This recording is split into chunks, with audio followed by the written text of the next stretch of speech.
जय हिंद एवरीवन। तो कैसे हो आप सब, कैसी चल रही है आपकी स्टडी, प्लीज़ कमेंट में ज़रूर बताना। तो आज की इस वीडियो में हम लेकर आ गए हैं एनसीसी वालों के लिए मोस्ट इंपॉर्टेंट क्वेश्चन। तो आज की इस वीडियो में आप सभी लोग लास्ट तक बने रहिएगा। तो चलिए आज का वीडियो शुरू करते हैं। लेकिन उससे पहले मैं आप सभी को बता देना चाहता हूँ, अगर आप चाहे एनसीसी ए की तैयारी कर रहे हों, चाहे बी की, चाहे सी की, आपके ये तीनों एग्जाम में पूछा जाता है। इसलिए आप सभी लोग वीडियो के लास्ट तक बने रहिएगा। तथा मैं आपसे और एक बात कहना चाहता हूँ कि अगर आप सभी लोग कापी और कलम लेकर ना बैठे हों तो आप सभी लोग कापी और कलम लेकर जरूर बैठना। तो चलिए आज का वीडियो शुरू करते हैं। आज का पहला क्वेश्चन है, भूकंप आने के समय कौन सी सावधानी बरतनी चाहिए। तो भूकंप आने के समय हमें कौन सी सावधानी बरतनी चाहिए, चलिए देखते हैं। आंसर है इसका, भूकंप एक प्राकृतिक आपदा है जिसकी ना तो कोई पूर्व चेतावनी प्राप्त होती है और ना ही इसे रोका जा सकता है। यानी कहने का मतलब है, भूकंप जो है एक प्राकृतिक आपदा है, इसकी ना तो कोई पूर्व चेतावनी प्राप्त होती है, यानी कि ना हमें पता चल पाता है कि भूकंप कब आएगा और कैसे आएगा, और ना ही इसे हमें रोकने के तरीके पता हैं। तो इसलिए आप सभी लोग भूकंप और उसके बचाव की सावधानियां क्या क्या बरतनी चाहिए उस समय, कि आप उससे कैसे बच सकते हैं। तो चलिए देखते हैं भूकंप के बचाव और सावधानियां। पहला है, घबराएं नहीं, शांत रहें व औरों को भी शांत करें। दूसरा है, यदि आप किसी भवन में हैं तो निम्न उपाय करें। यदि आप किसी कमरे में बैठे हैं तो आप उस समय क्या उपाय कर सकते हैं, चलिए देखते हैं। पहला है, दरवाजे की ओर ना दौड़ें, वहाँ भीड़ ना लगाएं। दूसरा है, लिफ्ट का प्रयोग ना करें, सीढ़ियों से उतरें। तीसरा है, खिड़कियों, दर्पणों, चिमनियों व हल्के फर्नीचर से दूर रहें। चौथा है, किसी मजबूत लेंटर की छत के नीचे, कमरे के कोने में अथवा मजबूत मेज अथवा पलंग के नीचे शरण लें। यानी कहने का मतलब है, अगर आप किसी कमरे में बैठे हैं तो वहाँ आपकी जो लेंटर की छत है, अगर वो मजबूत है तो आप उसके नीचे भी रुक सकते हैं। नहीं तो आपके अगर कमरे में कोई मेज है, मतलब मजबूत मेज है, तो आप उसके नीचे भी शरण ले सकते हैं।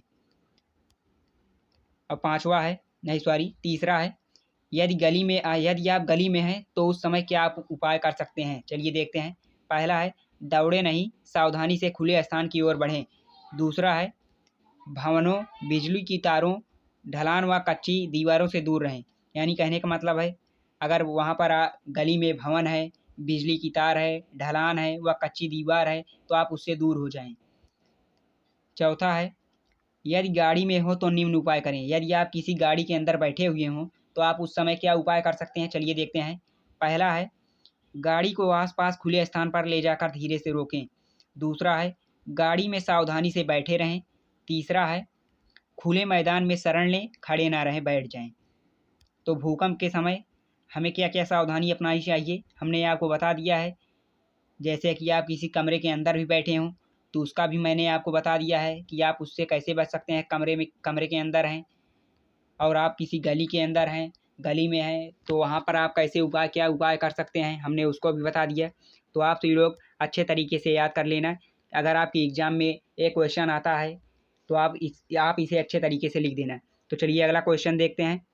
अगला क्वेश्चन है, भूकंप के चले जाने के बाद क्या उपाय करें। आंसर है इसका, जब भूकंप के झटके आने कम अथवा बंद हो जाएं तो निम्न उपाय करें। पहला है, ट्रांजिस्टर अथवा रेडियो खोलें तथा निर्देश व जानकारी सुनें।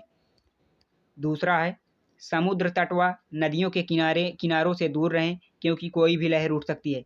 अगर भूकंप चला जाए तो उस समय आपको समुद्र तट व नदियों के किनारों से दूर रहना है, क्योंकि वहाँ पर उस समय लहर भी उठ सकती है। तो इसलिए आप सभी लोग समुद्र तट व नदियों के किनारे ना जाएं। सावधान रहें, भूकंप के बाद के झटके कुछ अंतराल के बाद पुनः लग सकता है। यदि भूकंप चला जाता है तो आप तब भी सावधान रहें, क्योंकि उसके बाद भी भूकंप तुरंत आ सकता है। इसलिए आप सभी लोग सावधान रहें। अगला क्वेश्चन चलिए देखते हैं।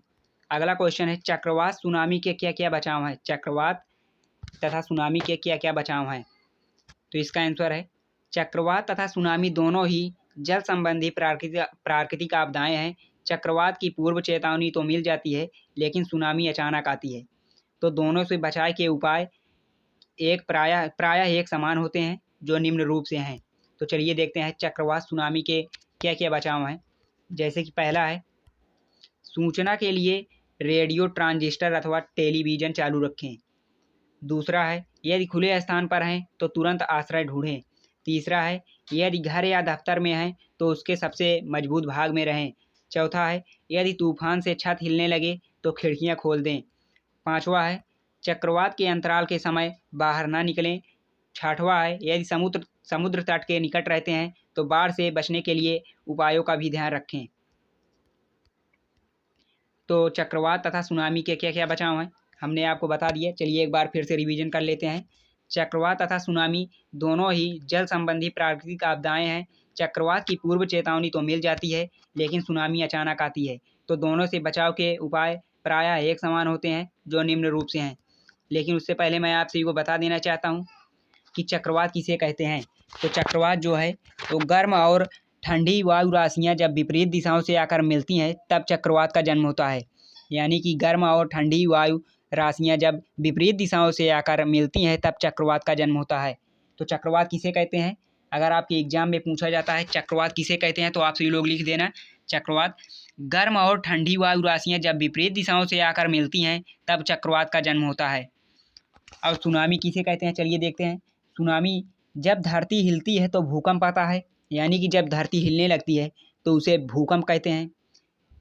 तो जब धरती हिलती है तो भूकंप आता है, और जब यही भूकंप समुद्र में आता है तो यह सुनामी बन जाता है। जब भूकंप आता है तो वही भूकंप जब अगर समुद्र में आता है तो वहीं पर सुनामी ये बन जाता है।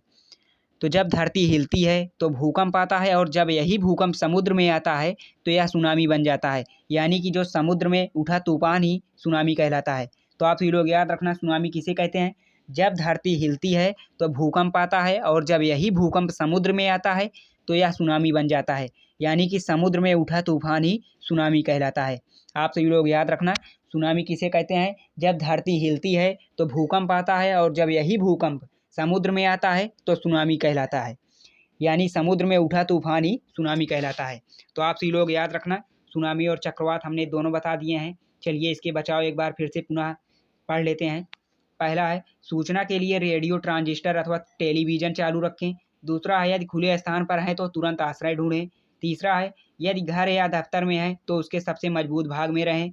चौथा है, यदि तूफान से छत हिलने लगे तो खिड़कियां खोल दें। पांचवा है, चक्रवात के अंतराल के समय बाहर ना निकलें। छठवां है, यदि समुद्र तट के निकट रहते हैं तो बाढ़ से बचने के लिए उपायों का ध्यान रखें। तो आज की वीडियो में बस इतना ही। और हाँ, अगर आप सभी लोग को यह PDF डाउनलोड करना चाहते हैं, यानी कि PDF प्राप्त करना चाहते हो, तो डिस्क्रिप्शन बॉक्स में लिंक दिया गया है, आप वहां से हमारे व्हाट्सएप ग्रुप को ज्वाइन कर सकते हैं। वहां पे आपको PDF सेंड कर दिया जाएगा, आप अच्छे तरीके से पढ़कर याद कर लीजिएगा। तो आज की वीडियो में बस इतना ही, मिलते हैं नेक्स्ट वीडियो में। तब तक के लिए जय Hind, Vande Mataram, bye bye, take care.